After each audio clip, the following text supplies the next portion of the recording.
हरियाणा में कोविड के 866 नए मामले रिपोर्ट हुए हैं। प्रदेश में पिछले 24 घंटे में कोरोना से 2 मौतें भी हुई हैं। चरखी दादरी और हिसार में कोरोना संक्रमित मरीजों की मौत हुई है। प्रदेश में कुल एक्टिव केसेस की संख्या 4371 हो गई है। वहीं गुरुग्राम में कोरोना के 300 नए मामले सामने आए हैं। यमुनानगर में 108 नए मामले और रोहतक में 123 नए मामले पिछले 24 घंटे में रिपोर्ट हुए हैं। तो हरियाणा में कोविड के 866 नए मामले रिपोर्ट हुए हैं। पिछले 24 घंटे में कोरोना से 2 मौतें भी हुई हैं, एक चरखी दादरी में और दूसरी हिसार में। 1481 मरीज ठीक हुए हैं कोरोना से पिछले 24 घंटे में।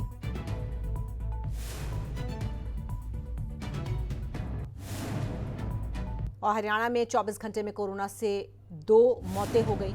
रोहतक में 24 घंटे में 124 नए कोरोना के केस सामने आए हैं। यमुनानगर में 108 कोरोना के मरीज नए रिपोर्ट हुए हैं। पंचकुला में 73 कोरोना के केस आए हैं।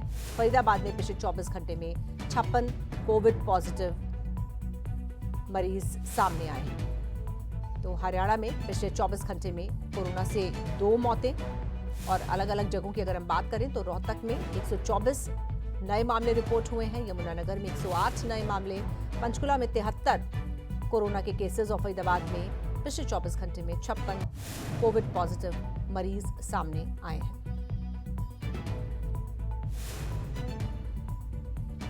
तो रोहतक में 124 कोरोना के केस, यमुनानगर में 108 कोरोना के केस। अलग अलग जगहों पर अलग अलग आंकड़ा। पंचकुला में 73 नए कोविड केसेस रिपोर्ट हुए हैं और ये सभी वो केसेस हैं जो रिपोर्ट हुए हैं, यानी कि जिनकी जानकारी सरकार को मिली है। और आइए सीधे चलेंगे अपने 2 संवाददाताओं के पास। यमुनानगर से हमारे साथ सुनील कुमार जुड़ रहे हैं और गुरुग्राम से नीरज अंबावता जुड़ रहे हैं। सबसे पहले आपके पास आते हैं नीरज, गुरुग्राम की स्थिति कोविड के लिहाज से कैसी आकी जाए? पिछले कई दिनों से लगातार कई मामले रिपोर्ट हो रहे हैं। क्या अभी भी कोविड केसेस राइज पर हैं या फिर अभी कम होना शुरू हुए हैं? जी बिल्कुल, देखिए अगर हम गुरुग्राम की बात करते हैं तो गुरुग्राम शहर दिल्ली से सटा हुआ है और ऐसे में आंकड़ों के लिहाज से बात करें तो पूरे प्रदेश भर में सबसे ज्यादा कोरोना के मामले हैं और पिछले 24 घंटे में 300 कोरोना के मामले सामने आते हैं। तो कहीं ना कहीं गुरुग्राम एक बार फिर नंबर 1 कोरोना के मामलों में जरूर बना हुआ है। लेकिन पिछले एक हफ्ते की बात करें तो जो आंकड़ा लगातार 500 के पार पहुंच रहा था, एक दिन में वो अब घटकर 300 के आसपास रह गया है। तो एक राहत की बात जरूर है गुरुग्राम में, लेकिन अभी भी गुरुग्राम नंबर 1 पर बना हुआ है। और पूरे गुरुग्राम में अगर एक्टिव केसों की हम बात करें तो 1900 एक्टिव केस फिलहाल है, जो कि एक सप्ताह पहले तकरीबन 2700 के आसपास पहुंच गए थे। तो एक राहत की बात जरूर है कि कहीं ना कहीं गुरुग्राम में कोरोना का जो ग्राफ है वो घट रहा है, कम हो रहा है, ये राहत की बात है। लेकिन अभी भी नंबर 1 पर है और पिछले 24 घंटे में जिस हिसाब से लगातार 300 मामले बढ़ रहे हैं, वो कहीं ना कहीं टेंशन गुरुग्राम वासियों के साथ साथ हेल्थ विभाग, जिला प्रशासन की बढ़ा रहा है। और इसी को देखते हुए लगातार हेल्थ विभाग कोशिश कर रहा है और हेल्थ विभाग के साथ साथ अब नगर निगम भी उनका सहयोग कर रहा है। और कोशिश यही है कि अलग अलग इलाकों में जाके, अलग अलग वार्ड में जाके ट्रिपल टी के जरिए लोगों का इलाज किया जाए, ताकि जो ये आंकड़ों में पिछले एक सप्ते में कमी आई है, इसमें और कमी लाई जा सके और गुरुग्राम को टॉप से हटाकर कोरोना फ्री जो गुरुग्राम है उसको बनाया जा सके। इसको लेकर कई तरह के प्लान तैयार किए जा रहे हैं। प्राइवेट हॉस्पिटल्स को कई तरह के दिशा निर्देश दिए जा रहे हैं। तो वहीं लोगों से भी लगातार हेल्थ विभाग की अपील है कि लोग भीड़ भाड़ वाले इलाके से बचे। अगर फिर भी उनको भीड़ भाड़ के इलाके में किसी काम से अगर जाना पड़ रहा है तो मास्क और सैनिटाइजर के साथ साथ 2 गज की दूरी का जो ध्यान है वो आम लोग रखें, ताकि इन बढ़ते कोरोना के मामलों में तो गिरावट आए, साथ ही अपने आप के साथ साथ अपने आसपास के लोग और अपने परिवार के लोगों को भी वो कोरोना से बचा सके। बिल्कुल ठीक है नीरज, आप बने रहिए हमारे साथ। हम चलेंगे यमुनानगर। हमारे संवाददाता सुनील कुमार वहां से हमारे साथ जुड़ चुके हैं। सुनील, आपसे जानना चाहेंगे, यमुनानगर में पिछले 24 घंटे में 100 के पार कोविड संक्रमित मरीज मिले हैं। वहां पर स्थिति को कैसे समझा जा सकता है? क्या कोविड केसेस बढ़ रहे हैं, कम हो रहे हैं, और जो मरीज हैं वो ज्यादातर घर पर ठीक हो जा रहे हैं या अस्पताल जाने की जरूरत पड़ रही है?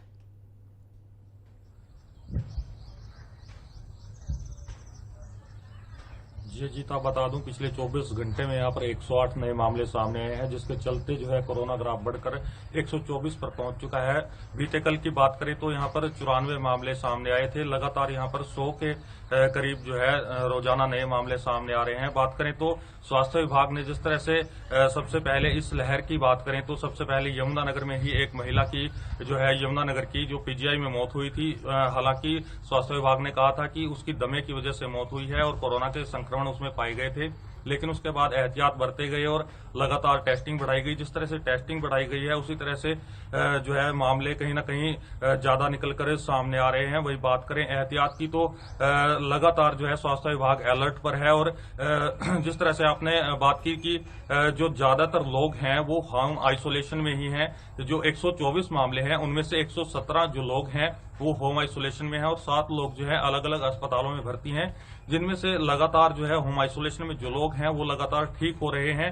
हालांकि अस्पतालों में भी जो लोग भर्ती हैं वो भी जो है रिकवर हो रहे हैं। लेकिन बात की जाए तो अस्पतालों की, प्राइवेट अस्पताल हों या सरकारी अस्पताल हों, सभी जगह पर स्वास्थ्य विभाग ने जिस तरह से 12 अप्रैल को मॉक ड्रिल भी की थी और तैयारियां की थी, ऑक्सीजन हो, दवाइयां हो या फिर आइसोलेशन किट हो, सभी की जो है प्रॉपर तैयारियां की गई थी और उनको जो जांच की गई थी कि किसी तरह की लापरवाही ना हो, जिसके चलते जो है लगातार स्वास्थ्य विभाग अलर्ट मोड पर है। और जिस तरह से स्वास्थ्य विभाग से बात हुई है उनका कहना है कि पहले जो है कहीं ना कहीं टेस्टिंग जो है करीब 100 से कम ही की जा रही थी रूटीन में, लेकिन जिस तरह से एक बार फिर से कोरोना ने अपना कहर बरपाया तो लगातार टेस्टिंग भी बढ़ाई गई और 400 से 500 भी की गई है। और टेस्टिंग जिस तरह बढ़ रही है उसी तरह से मामले भी जो है लगातार बढ़ते जा रहे हैं। हालांकि स्वास्थ्य विभाग का यही कहना है कि पैनिक होने की जरूरत नहीं है और जो कोरोना मरीज संक्रमित लोग सामने भी आ रहे हैं उनका होम आइसोलेशन में ही ज्यादातर इलाज हो रहा है और सभी लोग जो है ठीक भी हो रहे हैं। जी ठीक है, बिल्कुल। सुनील, आप भी बने रहिए हमारे साथ। हम चलेंगे पंचकुला। हमारे संवाददाता तारा ठाकुर वहां से हमारे साथ हैं। तारा,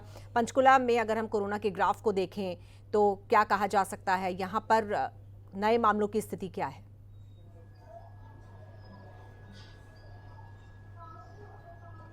जी बिल्कुल, देखिए अगर पंचकुला की बात की जाए तो पंचकुला में जो कोविड-19 के जो मामले हैं उनकी संख्या तो ज़्यादा नहीं बढ़ रही है, लेकिन एक संख्या के बाद जो है वहाँ पर जो कोविड-19 के जो मरीज हैं वो वहाँ पर स्थिर हो चुके हैं। जिस प्रकार से लगातार स्वास्थ्य विभाग और प्रशासन द्वारा प्रयास किया जा रहा था कि कोविड-19 के जिस प्रकार से मामले बढ़ रहे हैं उनको कैसे कम किया जा सके, कोविड की टेस्टिंग की बढ़ा दिए गए थे।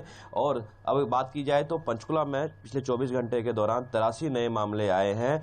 उनमें से जो है ज़्यादातर जो लोग हैं वो घर पर ही होम आइसोलेट हैं, अपना घर पर ही उपचार कर रहे हैं। अभी कुल जो है 225 के करीब पंचकुला में कोविड-19 के जो पॉजिटिव केस हैं उनका उपचार किया जा रहा है, लेकिन सभी जो मरीज हैं वो घर पर ही अपना उपचार कर रहे हैं। करीब 2 जो मरीज हैं वो अस्पताल में उपचाराधीन हैं। स्थिति जो है स्थिर बनी हुई है। ज़्यादा मामले पंचकुला की अगर बात की जाए तो इतने नहीं बढ़े हैं, लेकिन अगर कम होने की बात की जाए तो अभी भी जो आंकड़े हैं वो कहीं ना कहीं चिंता वाले जरूर हैं, क्योंकि जिस प्रकार से मामले पिछले दिनों में बढ़े थे, पंचकुला में एक महीने के अंदर जो है आंकड़े 10 से शुरू होकर 100 तक पहुंच गए थे, 100 से बढ़कर 150 तक हुए थे।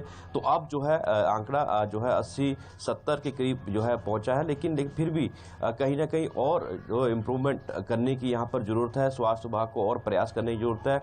सरकार द्वारा जो मास्क लाजमी कर दिया गया था, लेकिन लोग जो है अभी भी भीड़ भाड़ वाले इलाकों पर ज़्यादातर जो देखा जाता है वो मास्क नहीं पहनते हैं, लापरवाही करते हैं, जिसका नतीजा कोविड-19 संक्रमित होकर जो है उनको भुगतना पड़ता है। तो लोगों को तारा, बहुत जरूरी है कि कोविड प्रोटोकॉल्स का पालन किया जाए और हरियाणा में हम कह सकते हैं कि पिछले दिनों के मुकाबले थोड़ी सी गिरावट मामलों में दर्ज की गई है। हालांकि अभी भी कोविड केसेस, मरीज जो हैं वो सामने आ रहे हैं, लेकिन फिलहाल बहुत शुक्रिया आप तीनों का हमारे साथ जुड़ने के लिए, इस पूरी जानकारी के लिए। यमुनानगर से सुनील आपका, गुरुग्राम से नीरज आप